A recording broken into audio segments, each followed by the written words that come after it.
Hey friends, and thank you so much for tuning in. Today's mini training is going to be about whether or not CBD, other calming aids, thunder shirts, Adaptil, will those sort of over-the-counter calming aids support a highly anxious dog and whether or not they're right fit for you. So as always, I am flipping between two different monitors here. So if you see me looking up and down, that's what's going on. But let's get right into the content. So first, I want to give the disclaimer, because I'm an ethical person, that I'm not a veterinarian and that only a veterinarian can actually give you a solid answer on this. So if you send me a DM or an email with this question on, Jenna, should I try CBD? Or Jenna, should I use a thunder shirt? Or should I use Adaptil spray?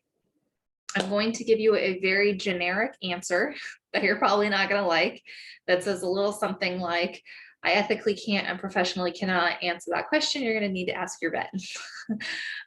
So I generally try to give very abstract answers. However, one of the reasons why I am creating this video is so that I do have something to send to you. So, everything that I am saying in this video are things that I can say out loud, much more than that, and I have to send you to a veterinarian. Okay, so there's my little healthy disclaimer on that.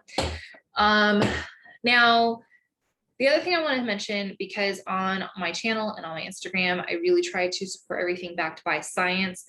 The truth of the matter is that the science on calming aids in general is pretty underdeveloped. There is some science, which we're going to get into in a moment. There is some science on Adaptil, there is some science on CBD, but it's overall, on the whole, pretty under-researched. And so the anxiety medication, behavioral medication, has far better research, and that is something that as far as the science goes, the research has been really leaning into actual medication as opposed to just sort of over-the-counter calming aids. But there is science on Adaptil, and I am a proponent of Adaptil. So if you don't know what Adaptil is, it's a pheromone spray, but Adaptil is the brand. So there are other pheromone sprays on the market. Thunderworks has one that I have used. Thunderworks is the brand. I have used them and they're okay, they're decent, but Adaptil is the one that's been supported by science so far, and it does seem to be helpful. CBD, on the other hand, has shown a lot of placebo effect. And if you don't know what placebo effect is, that basically means that participants were thinking that something was working when in fact they weren't actually giving their dog anything. And so therefore they were only thinking it was working because they were actually giving the dogs, something, but it actually wasn't helping because there was no medication in it or no CBD in it. So when it comes to calming aids, there seems to be a pretty significant placebo effect at play. And on a personal level, I can't really tell you whether or not that's true, because I've worked with some clients who have given CBD and then swear by it. So whether or not that's a training protocol help or a CBD help, who knows? I think that's another issue that we run into from a dog trainer perspective, at least, maybe not from a science perspective, but from a dog trainer's perspective, I can tell you that one of the reasons we run into issues where we don't really know how much something is helping is because it's sort of hard to control against training. As a dog trainer and as a coach, I walk our clients through a protocol, a behavior protocol. And if they're also using CBD, if they're also using a calming aid, those are happening simultaneously. And how much one is affecting the other sometimes gets a little muddy because they're both occurring at the same time. There's no really control on that. I have had clients do experiments where they will, for example, separation anxiety, they will run, 7 to 10 days worth of goodbyes. And then they replicate that exact same 7 to 10 day goodbye log, right? It's the exact same length of duration, exact same pattern, but they do that on a calming aid. So they do that set with Adaptil, or they do that set with a CBD, or they do that set with something else. And then they kind of compare data. I think that's the best way to have sort of a control experiment to see how much it's helping you, but there are definitely still flaws with that method. And so it's not a bulletproof way of finding out how much a calming aid is helping you. So all that to say, placebo effect does seem to come into play here. The other thing that I'll mention is that CBD comes in a variety of doses. And just because you've tried CBD with one brand doesn't necessarily mean that all CBD is the end all be all solution. Conversely, just because you've tried it with one brand and it didn't work doesn't mean no CBD will ever work, because it just depends on the dose. So I have used King's Canine CBD, and if a person is going to use CBD, I usually point them in that direction, because personally that's the one I have seen clients be happiest with. So that's called King's Canine CBD. And here are sort of my personal experiences. So at this point, I'm kind of going based off of my own anecdotal evidence. So take what you will, okay? But I have seen it go both ways. I have seen it where we have tried a calming aid and, you know, it seems very much like it's been working. We tried the Adaptil and it's like, wow, yeah, this is definitely making a difference. We could totally see the differences.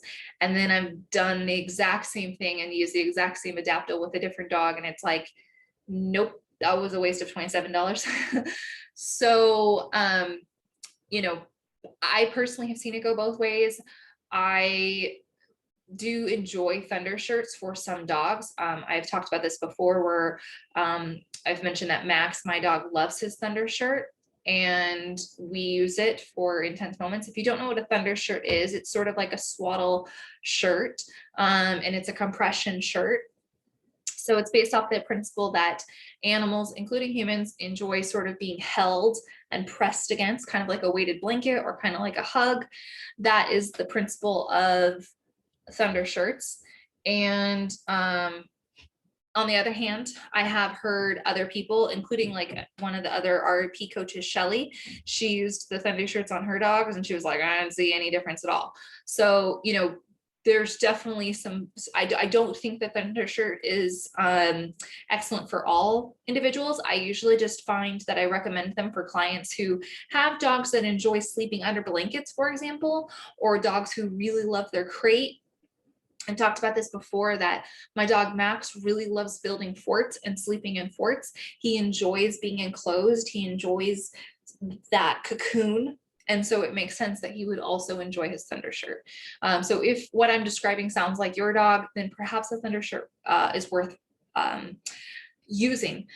When it comes to treating calming aids, like, you know, you go to, there's like quiet moments, for example, you go to like Petco or PetSmart and they have those little treats that are like, you know, calming aids. In my experience, those have such a low dose that you're basically just paying for glorified chicken treats. Like, in my personal experience, I know I'm biased, but if you have a highly anxious dog, I would venture to say that quiet moments is going to do diddly freaking squat for you. I could be wrong, but that's how I feel about it. Lavender and different scents, I have seen those help. One of my favorite things to do is to pair lavender with a calming behavior. So every single time that your dog smells lavender rather, they give some sort of calm response. So in the RP, we would use the Be a Dog relaxation protocol. So pairing a soothing scent with a calm moment, absolutely. I have seen results with that. Here's sort of the summation of all that I have said. When it comes to the science, it's under-researched, but not promising so far. When it comes to the science, there's still a lot we don't know, but what we do know is that it's largely based in placebo, and CBD is highly unregulated, and there is a danger there, right? And the dosage is very flimsy. So those are all things that you need to take into consideration. In my personal experience, I have seen it go both ways. I have seen it be very successful sometimes and not so successful in others. So I hope this answers your questions, and we will chat very soon.